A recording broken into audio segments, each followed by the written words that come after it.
As you can see, the obligatory kid pictures. My son and my daughter, my only two currently. How cute.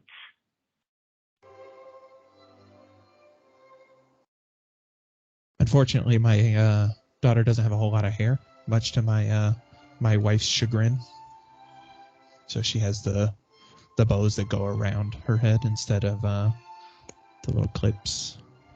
We've got about 1 million of them, though. We're ready.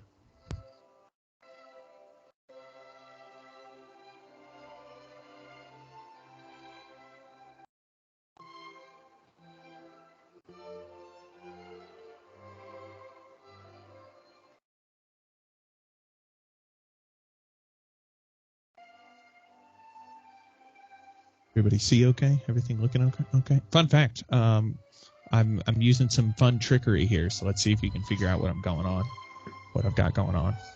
It's gonna be a good time. As you can see, I'm here instead of up in the teams area. Pulling out some of the stops for this one. So we will get started. I hear people still filtering in. They will skip the introduction section. Welcome to episode 1 of our cybersecurity training program. Today's episode is browser extensions, which I'm sure everybody is super excited about.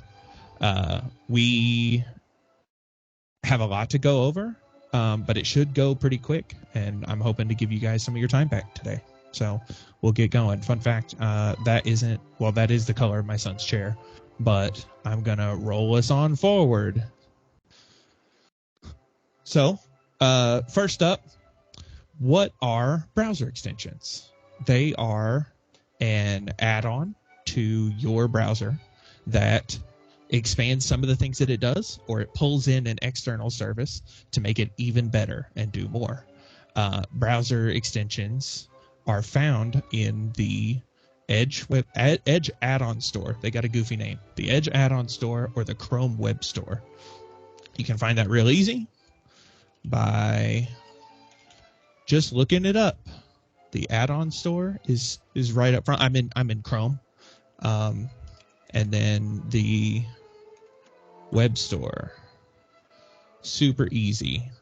And they've got so many extensions in here, and I'm going to give you all kinds of tips and tricks for how to keep an eye out on things. Super fun. There are a number of risks to browser extensions. Access to your data, the access to your browser to do all kinds of things. And one of the first things I wanted to show you guys is checking out the privacy practices available. To see here in the I'm using the Chrome web store. Another cool thing, Edge and Chrome can actually install extensions from each other's stores because they use the same base. Super neat. So in the web store, you can go under privacy practices here, and you can see all of the things that this extension wants access to. And this is this is where it gets kind of crazy. Tada is a shopping extension for Chrome, and it wants your personal information, your passwords, nothing major, where you are, to all the websites that you visited. So it can get kind of crazy because not all shopping extensions need access to that much data. So it's something to keep an eye out for. And then Klarna, another common one, wants your credit card numbers. They just want a little bit of all your information. Get a little bit of your name and address.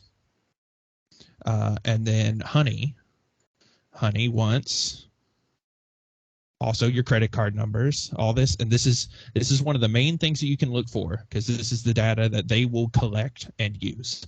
They will collect it and maybe sell it to third parties. If they don't sell it, they might a third party might have access to it for processing and storage and things like that. It's just something to keep an eye out for. I found Ola VPN, which is a super popular VPN, and they want everything. Uh, Kind of the same thing. You'll see a lot of the same stuff, the PII data, but they want your credit card number, your ratings, history, activity. This is a big one.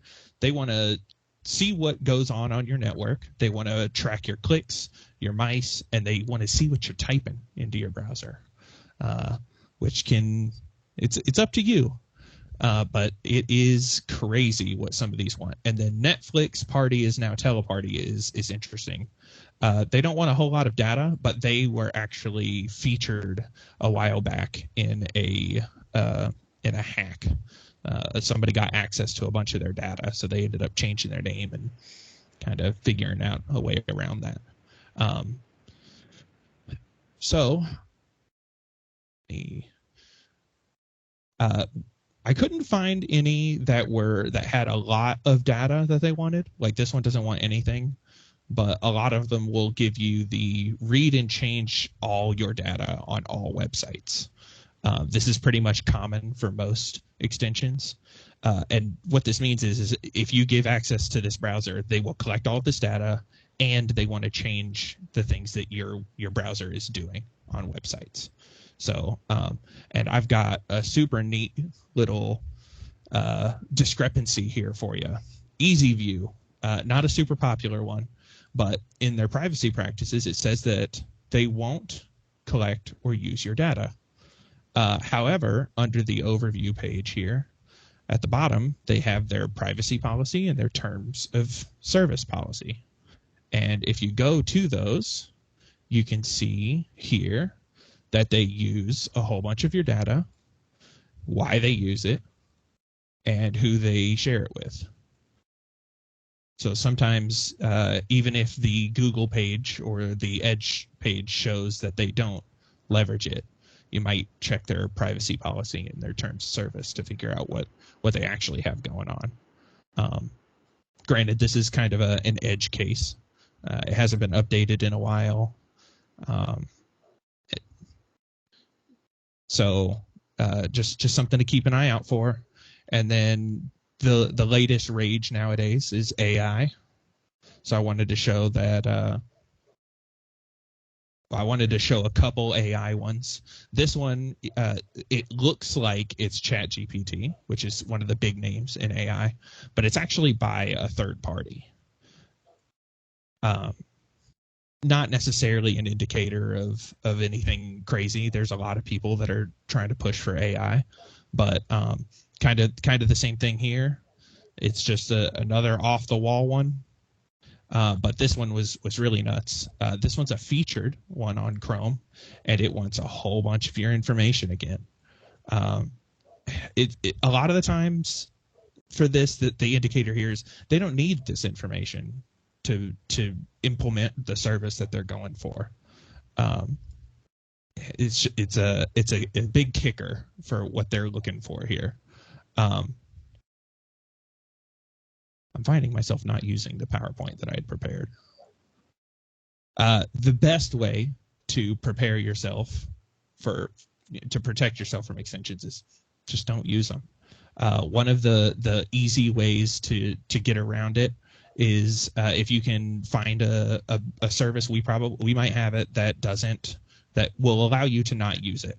However, if you do have to, you can see if it was made by a reputable source. So under the overview, it'll tell you the company. You can do some research on who published it, if there's any clones or anything like it. And I have one of those to show you. I had one of those to show you.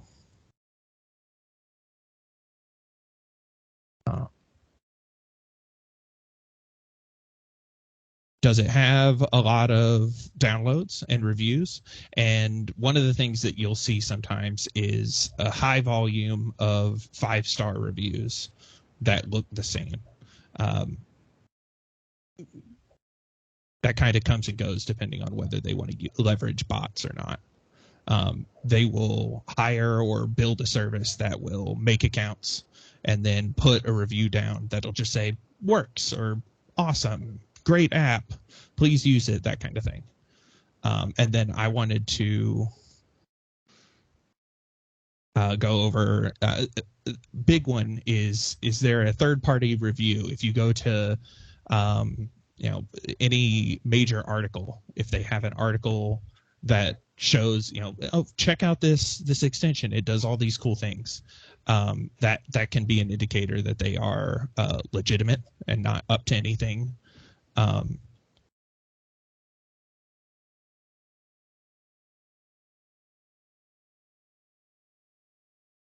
And then this kind of the privacy policy here goes back to the Easy View app here. Does the terms of service and the privacy policy differ from what is listed under the web store? And please let me know if I'm moving too fast. This is my first time doing the training, so I'm not quite sure what the pace to go at is here. And then, as I stated earlier, sometimes it'll ask for a bunch of your permissions.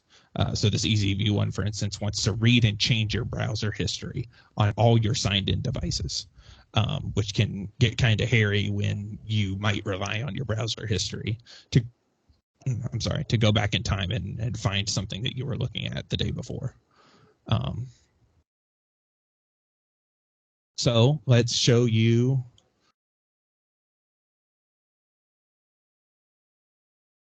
I wanted to show you guys a couple of things that I found.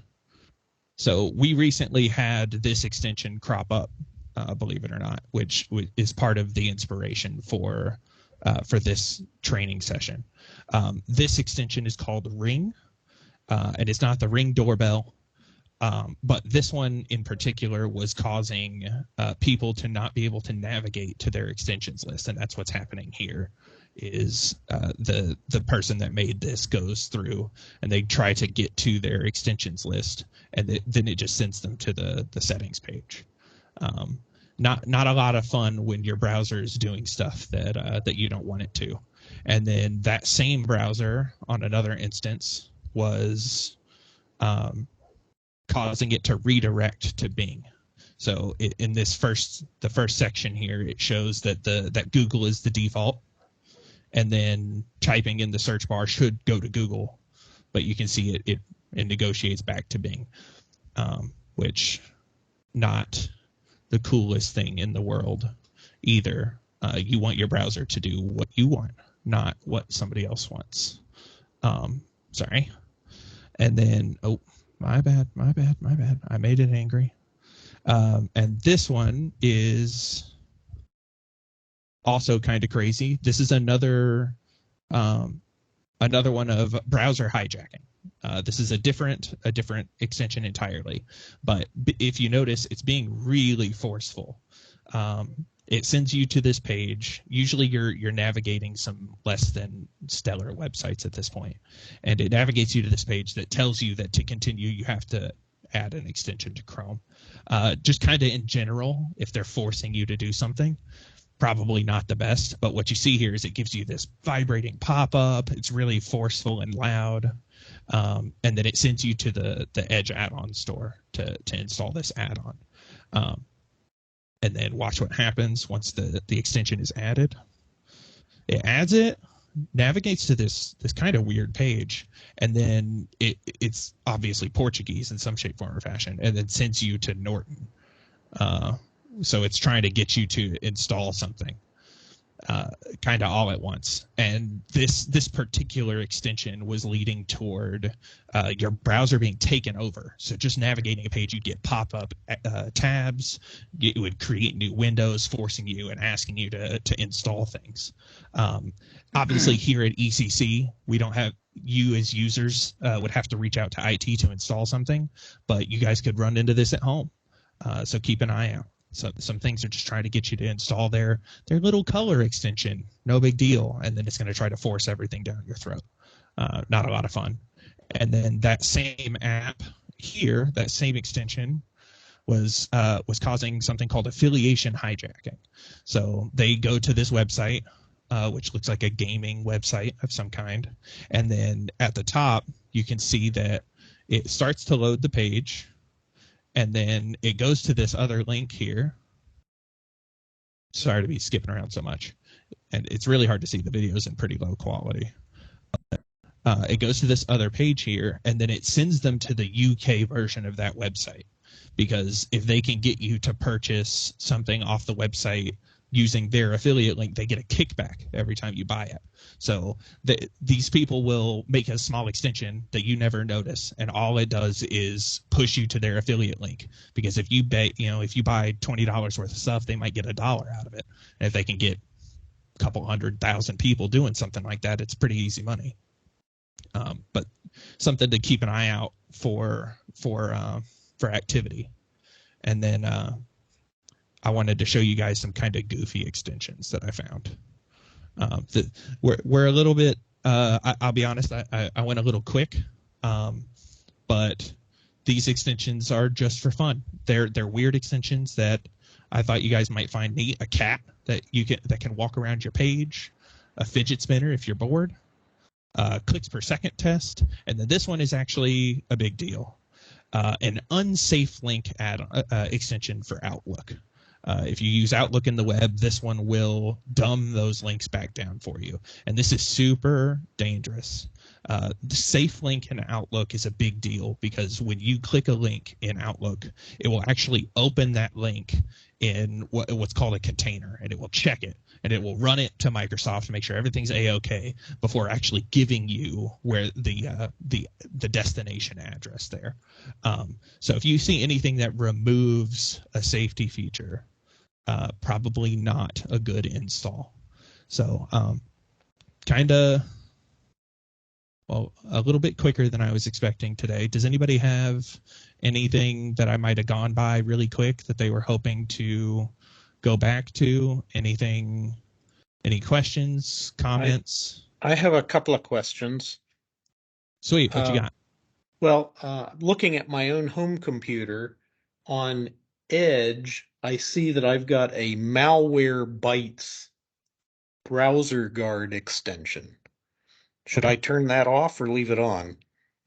No, Malwarebytes is a really common security company. They have a number of different products in a range, and it sounds like that one. You said that was an Edge?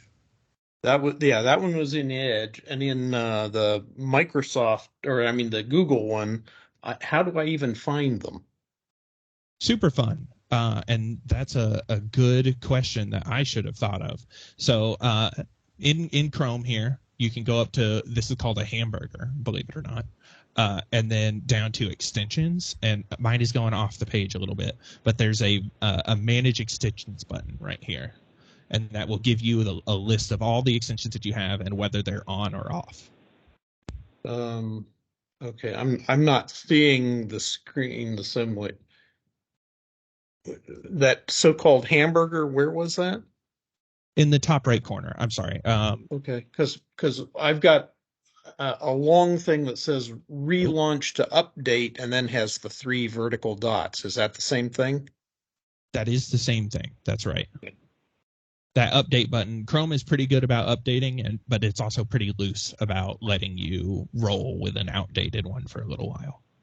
Okay. So that's probably what you're seeing up here in the top right corner. Okay.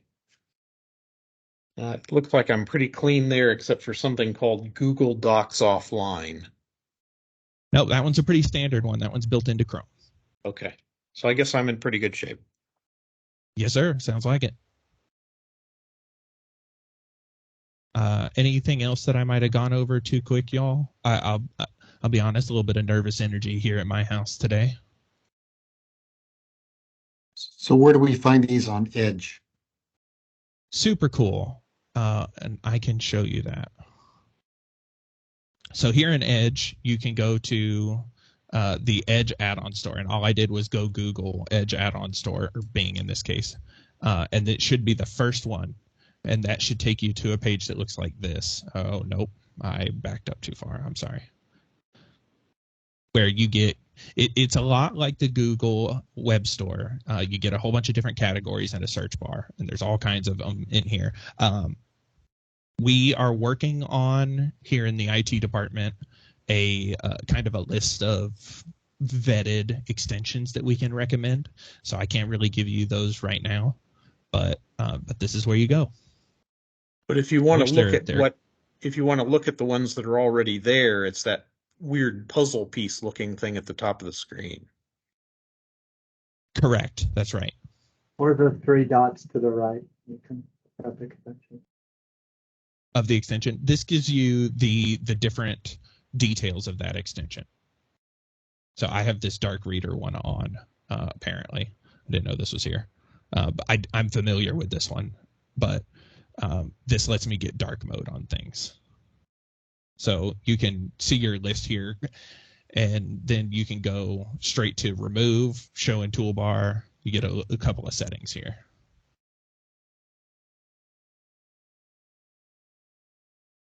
Cody, would it be safe to say that on a work laptop, you don't want us adding these things on? Would that be correct?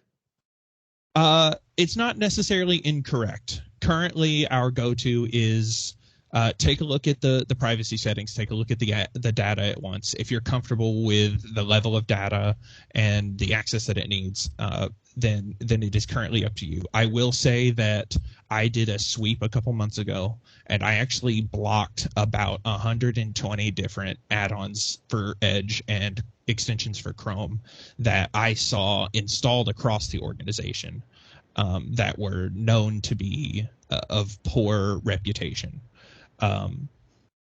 Following that, you can also, I do have a safety feature installed to disable third-party extensions currently. So if you're navigating a page, it can't force an install of their specific extension.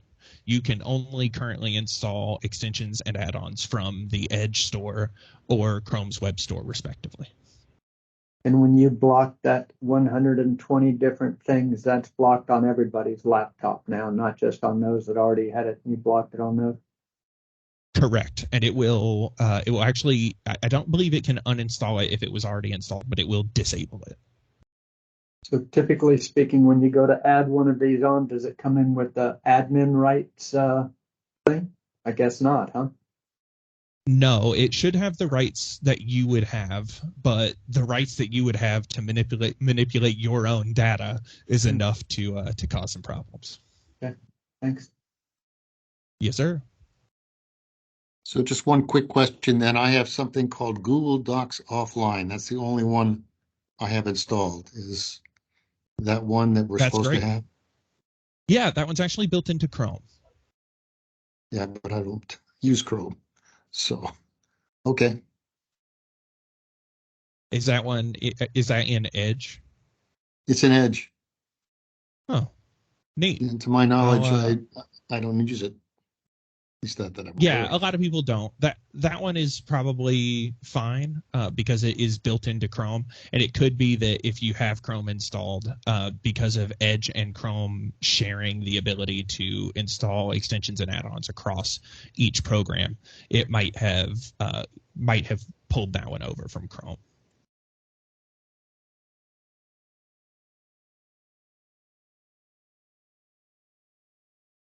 Anything else, everybody? I'm hoping to give you guys a bunch of time back today. I now know how much I need to prepare beforehand. I thought I had a bunch. Any other questions? Anything that I can go back over if I might have gone a little too quick? There are some questions popping up in the chat. Oh, right.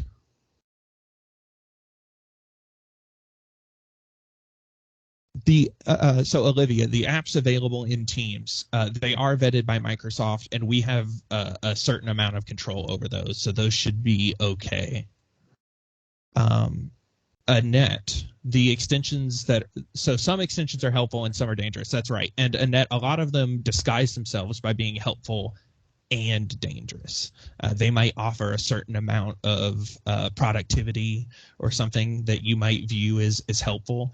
Some of them also in the reviews, if you read through the reviews, they'll say, I saw a lot of volume boosters while I was researching, and some of them will straight up say that they don't work, but they cause pop-ups and things like that.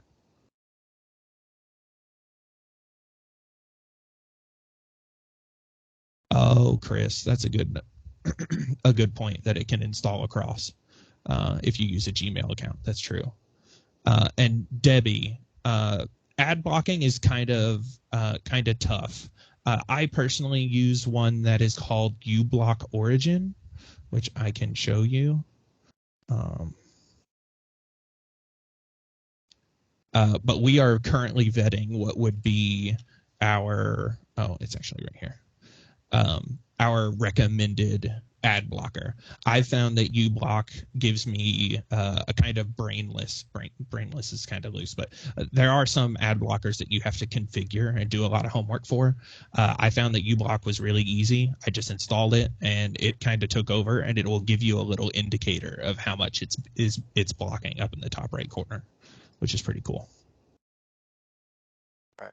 But on any of them, like uBlock, you can look at the privacy practices and see, what data they want access to, and see if you're comfortable with that. That's right. uBlock is good. They don't have anything in here. You got to go actually to the privacy policy, which is probably going to be online.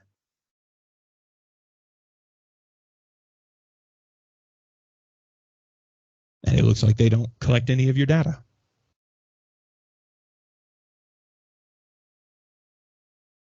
All right, I had a quick question. On the browser Sure. extension that was kind of hijacking your browser and popped up, hey, you need to install this and, do all those things. How do you get past that? How do you stop that pop up, get out of the web page, and then get rid of the extension? Well, in this case, you can probably avoid installing the extension together. A lot of the times they pop up with a dangerous web page, and they will navigate you away from where you were going. If this occurs, I recommend you close that page in particular, and kind of let us know here at the IT department so that we can look into what you were doing. You were probably looking to get to a resource for a customer or a client. You don't install the extension. Close it. Don't go back. Let us know. Yeah, because that is the same practice that a lot of phishers will use, or I'm sure a lot of people have found it when you click on a website and all of a sudden you get this pop-up saying your computer's infected, please call a certain number. If you ever get that, don't call that number. Shut down the browser and get out of that web page. Yep, and let us know.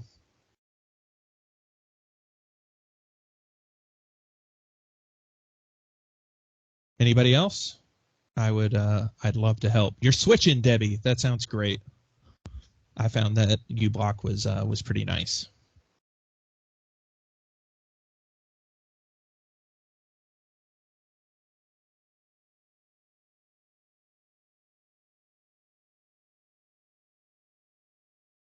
Okay, well, I will. Oh, thank you, Chris.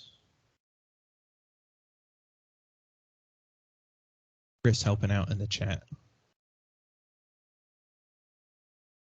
Well, I will give you guys back some time today. We're well ahead. What's up, Ryan? Everybody took it easy on you. No stump the Yeah, everybody questions, did. Nothing. Yeah, I You was did great, Cody. I'm glad. You should have seen me pacing 40 minutes ago. Hey, Cody, the last bit. Maybe Ryan, sorry, Craig, and others.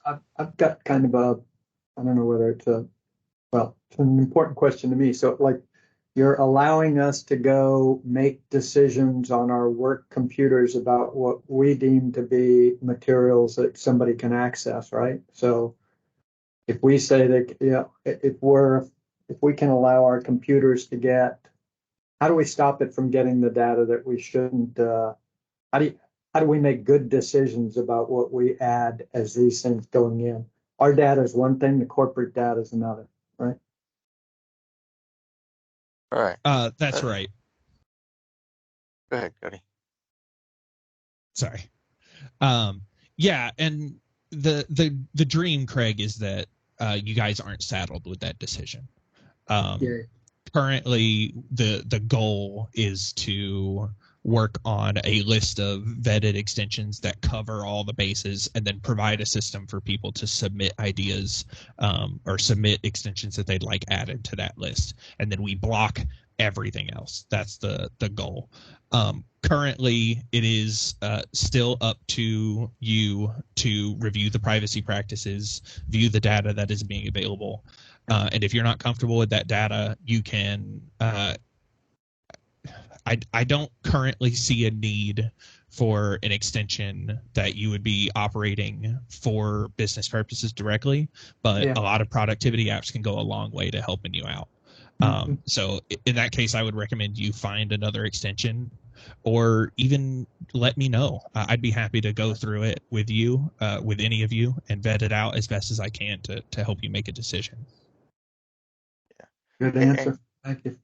And Craig, when it comes to security, we try to never have just one line of defense. We definitely don't depend on, users to make the best choices all the time. And we also don't want to prevent you from doing things that'll help you be more productive. And there's always kind of a balance to that. But while you can install extensions and they're from the browser store, we still have things in the back end that we'll check to make sure that we don't have data exfiltration, like all of a sudden all your OneDrive is going somewhere else or something like that. We've got alerts to help on the back end as well. Excellent. That's true. And I view those several times a day for everybody's sanity. Except yours. Keep watch. Well, not for mine, Ryan. But for everybody else.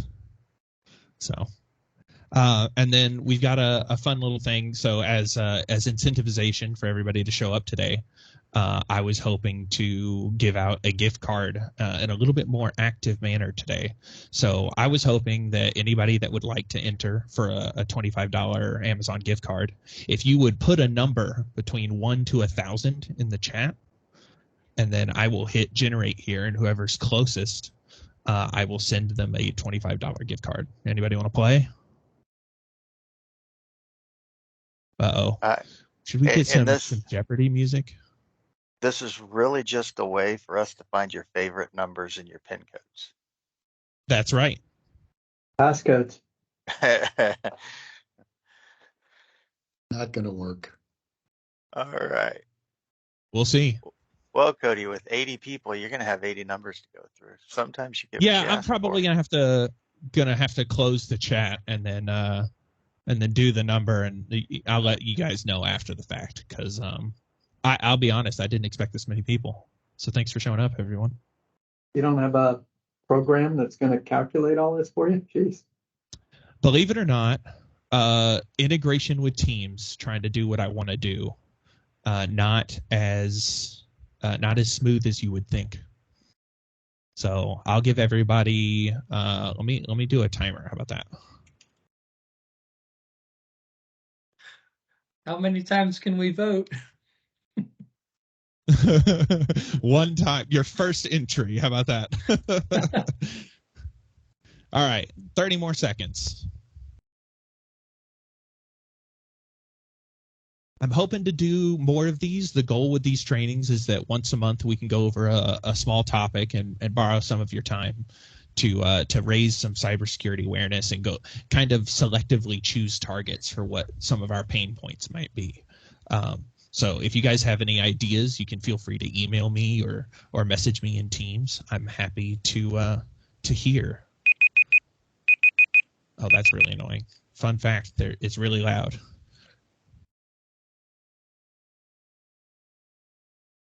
Oh, sir, well, I'll count that. You were right as I was hitting enter.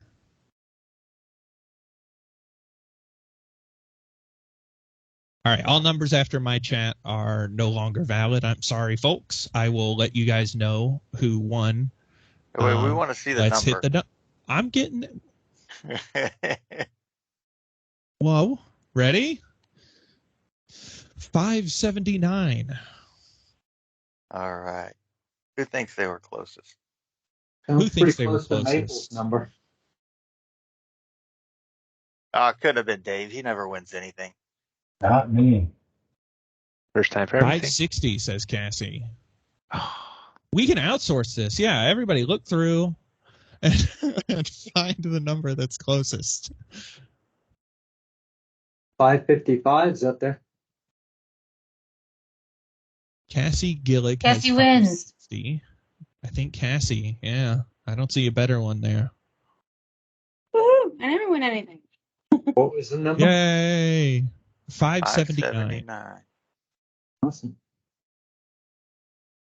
All right, Cassie, you will get a gift card from me here Yay. in a little bit. Thank you. Glad you guys were able to come. I appreciate it. And let's see what. Oh no, that's not the right button. Boom! I've got a little ending page here for everybody. Thanks for coming, everyone. If you have any ideas, feel free to message me. If you have any questions, feel free to message me. I'm around pretty much all the time. So I'm more than happy to answer people's questions as best as I can. All right. Thanks, Cody. Will you give us a lesson on using green screen for our presentations next? Yeah, I can do that. I can also show you how to use all the words that are on my page here are actually a PowerPoint with a green screen. I'm ready to spice it up. Let's green screen. Isn't that cool? ECC. Sweet. Yeah, I can show you guys all kinds of tricks. We'll have a technical demo. How about that? Next time. Next time. Cool. Thanks, y'all. Happy Cody. Tuesday. We'll give you guys 20 minutes back. Thanks for all the great questions. I appreciate it. Nice job. Thank you. Good job. Thanks, y'all. Thanks. Bye. I'll watch everyone filter away and wave. Say bye, everyone.